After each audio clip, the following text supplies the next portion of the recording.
નમસ્કાર મિત્રો, ખેડૂત ઇન્ફો યુટ્યુબ ચેનલમાં આપ સર્વ સાથીઓનું સ્વાગત છે। અત્યારના 8 વાગ્યાના હવામાન વિભાગના સમાચાર વિશે વાત કરીશું। મિત્રો, ગુજરાતમાં પ્રી મોન્સૂન એક્ટિવિટી શરૂ થઈ ગઈ છે।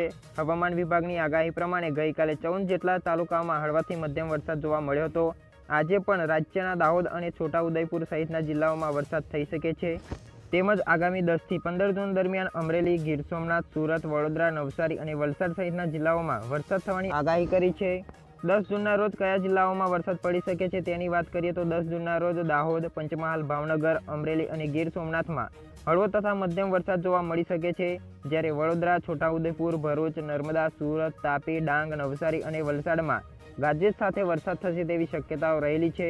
11 જૂનના રોજ ક્યાં વરસાદ પડશે તેની વાત કરીએ તો 11 જૂનના રોજ પંચમહાલ, દાહોદ, છોટાઉદેપુર, નર્મદા, સુરત, તાપી, ડાંગ, નવસારી, વલસાડ, ભાવનગર, અમરેલી અને ગીર સોમનાથ જિલ્લાઓમાં હળવો વરસાદ થઈ શકે છે। તેમજ મિત્રો 12 અને 13 તારીખના રોજ સુરત, તાપી, ડાંગ, નવસારી, વલસાડ, અમરેલી, ભાવનગર અને ગીર સોમનાથમાં વરસાદ થાય તેવી શક્યતાઓ દેખાઈ રહી છે।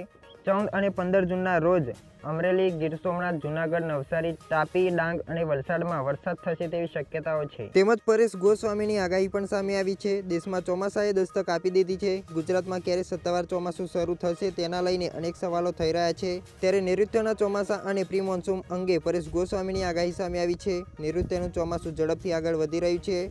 હવામાન શાસ્ત્રી પરેશ ગોસ્વામીએ જણાવ્યું છે કે ગુજરાતમાં 14 જૂને ચોમાસાનું આગમન થવાની શક્યતાઓ રહેલી છે। નૈઋત્યના ચોમાસાના આગમન પહેલાં રાજ્યમાં વરસાદની આગાહી પણ કરવામાં આવી છે। અરબ સાગરમાં બની રહેલી સિસ્ટમના લીધે વરસાદની શક્યતાઓમાં વધારો થઈ શકે છે। આગામી 1 થી 2 દિવસમાં રાજ્યના અનેક વિસ્તારમાં છૂટાછવાયા વરસાદની આગાહી પણ કરવામાં આવી છે। દક્ષિણ ગુજરાત અને સૌરાષ્ટ્રના દરિયાકાંઠાના વિસ્તારોમાં વાદળછાયું વાતાવરણ રહેશે। તેમજ 9 થી 13 જૂન દરમિયાન ગુજરાતના ઘણા વિસ્તારમાં વાદળછાયું વાતાવરણ રહે તેવી સંભાવનાઓ છે। આ તરફ દક્ષિણ ગુજરાત, સૌરાષ્ટ્ર અને મધ્ય ગુજરાતમાં હળવાથી ભારે વરસાદની આગાહી કરવામાં આવી છે। તેમજ મિત્રો ચોમાસું ગુજરાતમાં ધીરે ધીરે આગળ વધી રહ્યું છે અને મેઘરાજાએ સુરત સુધી તેમની હાજરી નોંધાવી છે। સુરત શહેરમાં વરસાદી ઝાપટા વરસ્યા હતા। શહેરના અલગ અલગ વિસ્તારોમાં હળવો તથા મધ્યમ વરસાદ જોવા મળ્યો હતો।